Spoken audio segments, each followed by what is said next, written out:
Hey, it's me, Chocobo, and welcome to another clue scroll opening video. Rather than just doing imp links for hard clues, I decided I wanted to go ahead and try Wilderness Slayer. There were many reasons for this, the main being I needed more points to try and get a Hydra task so I could practice for my hardcore Iron Man, and I figured it'd make a good clue video because the Ring of Wealth Eye doubles the drop rate of all clues from monsters in the wilderness. I didn't really want to call this a loot from 30 hours of Wilderness Slayer video because I really didn't pick up that much loot. I did record everything and the RuneLite plugin is really useful for that. But as I said before, I was much more interested in obtaining those hard clue scrolls. So in this video, I only did around 5 to 10 Vananatis kills, as well as 20 or so Callisto and 3 Vedion kills. Speaking of Vedion, I went ahead and killed him for the second time ever, and I had never lured him before, so this was all new to me. I actually didn't have enough DPS with the Dragon Mace, so he went back from orange to purple to orange again. I didn't know he could revert back, so that was really bad. And then luckily this guy named Delusional, he watches my videos, and he went ahead and showed me how to properly lure the boss in a safer area, so thank you for that. Also, for those of you wondering why I was using a Dragon Mace, I want to go ahead and simulate what it would be like on my Iron Man. I think I'd use a Dragon Battle Axe next time because the mace really isn't very good. I did Wilderness Slayer non-stop from Monday to Thursday, and the first 2 days I never ran into a PKer at all. That state of bliss did not last for long though. I definitely love the idea of incentivizing the wilderness for people to go ahead and do PVM. Anything that makes the wilderness more active definitely does improve the state of the game. I really do think PKing is an activity that everybody can get into, and I really wish more people would try it. If there were more small teams in the wilderness just going around doing random things, there'd be a lot more chance encounters, which would lead to tons more fun. Even my friend who only plays Iron Man mode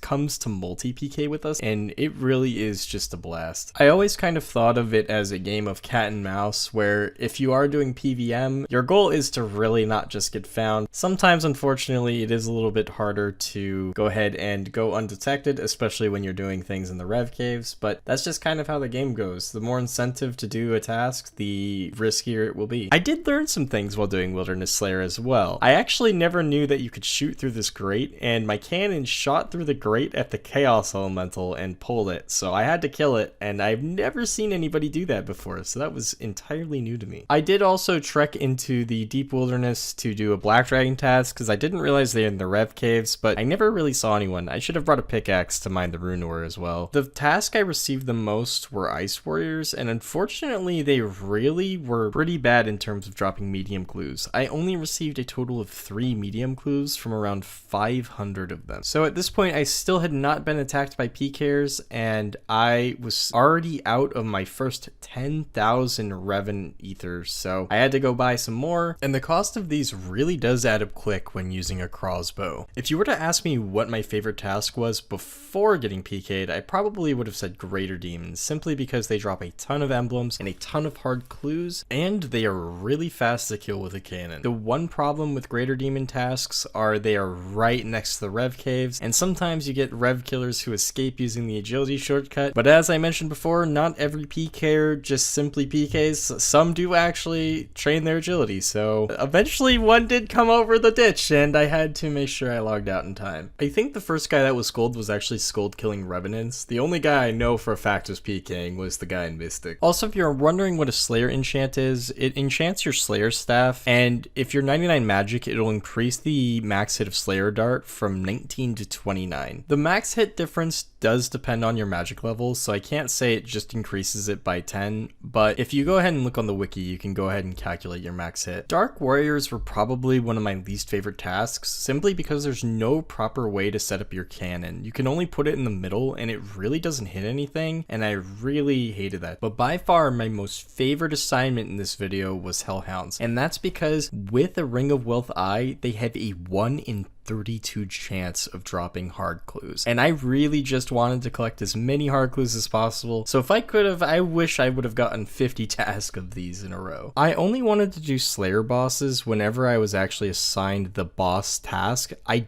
did make one exception though with Callisto. I got assigned bears and I am obsessed with getting this pet. This is the only pet I want in the entire game besides the Penance Queen, so I went ahead and tried to kill it a bunch of times. I also bought a Vigora's Chain Mace and BGS just to do this task because I really wanted to kill it as many times as possible in the quickest time as possible to avoid PKers. Unfortunately, I did run into my first death here, and I really didn't lose too much. I think I had around 5 kills worth of items on me, as well as I did lose dragon boots. I did actively decide to pretty much die. I saw my prayer was getting low, and I decided it would be best to drink a restore dose instead of a brew and just take the death rather than losing my 4th item, which was my Varax plate skirt. I initially was recording this next clip because I was obsessed with this Ensouled Bear head. I wish they would make this wearable, but I also got an emblem at the same time. And the bears did give me back my looting bag. They also dropped my second beginner clue, which was the only other one I received other than from spiders. I also was killing skeletons in the wrong spot. I realized after I ran to West Dragons that I should have been killing them over there, but yeah, I didn't. And also I killed my Crazy Archaeologist for the second time. I got my first ever Lava Dragons task, and I will give these guys props.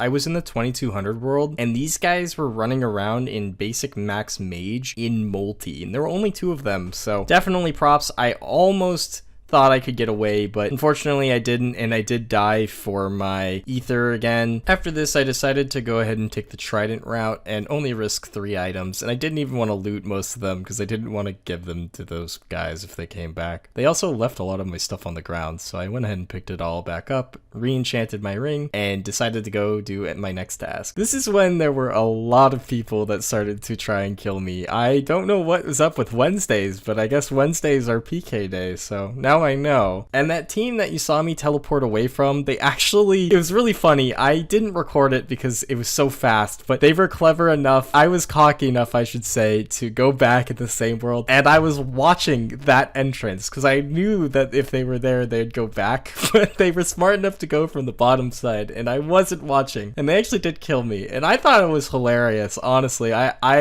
had a good time, but I did die, and so I had to go and get another one, and unfortunately they were holding my cannon hostage, so I had to wait for it to decay. But you know, that's just how it goes. I actually still, like I said, even though I was getting terrorized in the wilderness, I was having a lot of fun. In total, I did die 5 times, 3 times to the same team on the same task over a span of 5 hours, I might add, but it was definitely worth it. I still made a bunch of money, and it was a lot of fun. I really wish that they would add the PvP armors into the game. I know that the community has to vote it in, but I think that that would be a great addition to Wilderness Slayer. Make all of the drops insanely rare, but you have a chance of getting them just like you do in the Deadman mode seasonals. I really do think that stuff isn't too overpowered, especially with the current updates. Maybe people would disagree with me, but it would be still cool to have them in the game, and they're definitely balanced around their prices being relatively high and they degrade very fast. Maybe that's just my member berries speaking, because I've really loved pre-EOC, and I always loved the Vesta Longsword, but you know, that's why we get to vote everything in the game, because people are always going to have varying opinions. In short, the Wilderness and PvP worlds have always been a big part of the reason why I loved RuneScape growing up, and I really do hope that they keep trying to encourage people to maybe take a little bit more risks for some more rewards, as well as incentivizing people to be more active in the Wilderness, and also maybe find new activities that they enjoy. I also did finish up my 50th Wildy task, which was the last one I planned on doing, as well as I was about 1.5k shy of 1.1 billion total experience. So I went ahead and stayed for a couple extra Dark Warrior kills just to go ahead and get that. Now comes opening all of the clue scrolls. I did not get any elites, unfortunately, but I was still happy to have gotten 53 hard clues in just 50 Slayer tasks, which is just crazy. The Ring of Wilthai is definitely worth using if you are doing Wilderness Slayer. This account has always had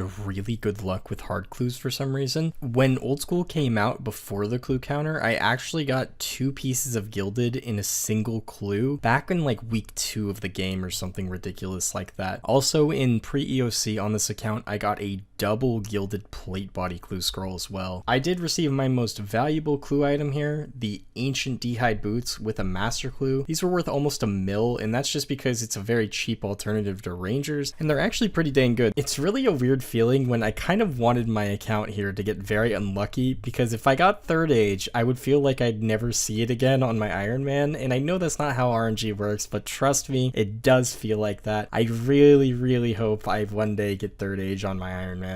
Speaking of my Iron Man, I'm actually only 300 points away from 99 prayer and pest control, and I also hit 126 combat the other day. Sorry to anyone if that's spoilers, I definitely don't intend to spoil everything, but I have gotten very lucky on my hardcore Iron Man lately, and I can't wait to share that progress with you. It's just gonna take me a little bit longer to max. I went a little bit under the drop rate for master clues from the hards. I really did expect to get 3 of them, but it's not the end of the world. It is a little unfortunate because I really would like to get that pet as well as getting the 100 clue scroll milestone reward, but we'll go ahead and keep working towards that in future videos. According to my YouTube analytics, over 80% of you are not yet subscribed to my channel, and I would really appreciate it if you could. Initial views and likes from subscribers vastly increases the chances of my video getting recommended to people who have not yet known about my channel, and I would really appreciate it if you could take the time to do that. It is just amazing the amount of support I've been getting lately, and I definitely appreciate each and every one of you. In total, I received 51 emblems, as well as this first price check came out to be 12.4 mil. After actually selling everything, I received 12.26 mil.